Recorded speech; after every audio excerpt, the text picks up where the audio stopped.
पापी कौन, मनुज से उसका न्याय चुराने वाला, या कि न्याय खोजते विघ्न का शीश उड़ाने वाला। रामधारी सिंह दिनकर की इन पंक्तियों को क्रांतिकारी और जोशीले अंदाज में सामाजिक कार्यकर्ता कमला सिंह तरकस ने बोलते हुए बड़ी बातें कही।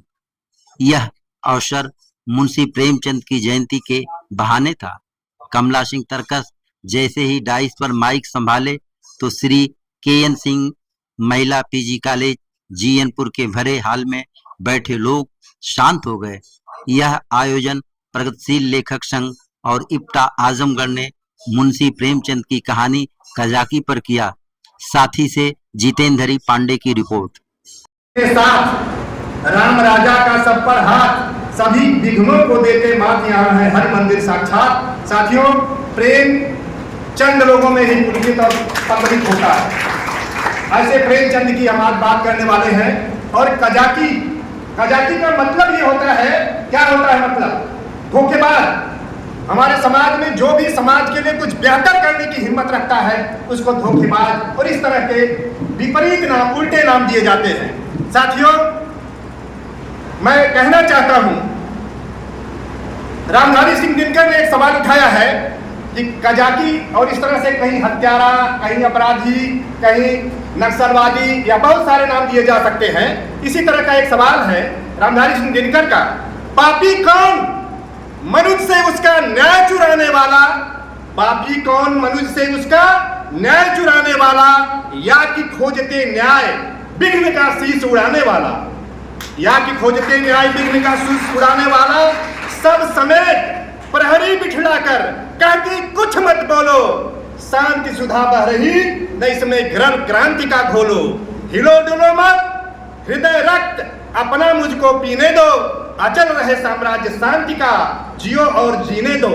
इसी के साथ मैं इस दर्शक दीर्घा में बैठे हुए बैद्यनाथ गंवार जी, जितेंद्र हरि पांडे जी, सत्यम टाइपिस्ट, शैलेंद्र मोहन जी, आप सभी को सादर अभिवादन करते हुए अपनी दो बातें आज कहना चाहता हूँ। कजाकी कहानी है, और कजाकी कहानी में क्या है?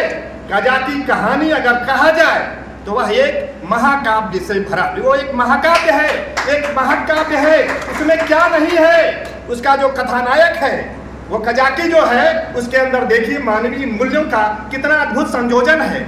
जब वो बच्चा लेकर जाता है चोरी से कुछ पैसा और आटा, तो पैसे को वापस करता है, वो उसको एक सीख देता है। यही हमारे महानायकों की सीख हुआ करती रही है और आगे भी रहेगी कि उनके चरित्र को सही ढंग से विकसित होने का उन्हें संदेश दें, संकेत दें, संस्कार दें, इसकी जरूरत पड़ती है। इस कहानी में जब वो नारी उस बच्चे को कमलगट्टा ले जाकर के पेश करती है, सोचिए आज हम अपने बच्चों को क्या देते हैं? हम जहर देते हैं, पिज्जा, बर्गर, पता नहीं क्या क्या। वो क्या दे रही है? कमलगट्टा दे रही है। आहार विज्ञान आज पहले से लेकर आज और आगे तक वो कितना बड़ा संदेश है। वो हिरण क्या है? वो पूरा जो सहजीवन है, जो वन्य जीवन है, जो वन्य प्राणियों के प्रति हम आज दुर्भावना से या कहीं न कहीं संवेदनहीन हो गए हैं, उसका प्रदर्शन करता है। उसका जो 5 पात्र है, झबरा और वो जिसको मुन्नू नाम दिया है, वो मुन्नू जो है अंत में जिस तरह से आज हमारे समाज में व्यापक दृष्टिकोण के अभाव में हम एकांगी सोच पा रहे हैं, उसी तरह से उसको दम तोड़ देना पड़ता है। झबरा उस पर अटैक करता है।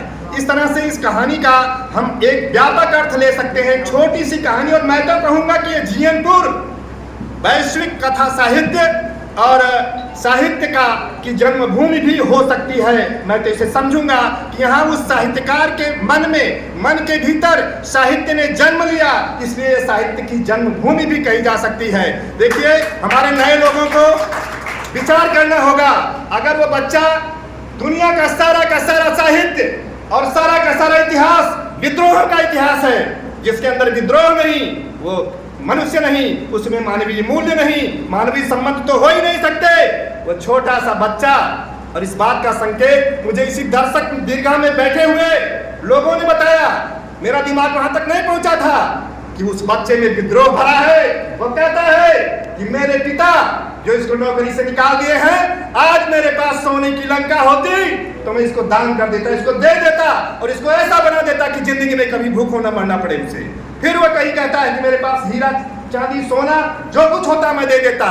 वो अपने पिता के प्रति और उस व्यवस्था के प्रति, उस रूढ़िवादी सोच के विरुद्ध विद्रोह करता है। दुनिया के सारे इतिहास, चाहे वो राम रहे हो, कृष्ण रहे हो, कोई भी रहा हो, मोहम्मद साहब रहे हो, सब ने विद्रोह किया है और विद्रोह करके समाज को एक सुव्यवस्था, नई व्यवस्था देने के लिए अपनी कुछ बातें कही हैं। कहने को बहुत कुछ है, समय समय पर बात होती रहेगी। हमारे बीच जो वरिष्ठ लोग बैठे हैं उनको आपको सुनना है, इनको भी हम समय देंगे, सुनेंगे, लेकिन हमें याद रखना है कि हमें अपने भीतर चिंतन मनन की प्रक्रिया को जारी रखना है।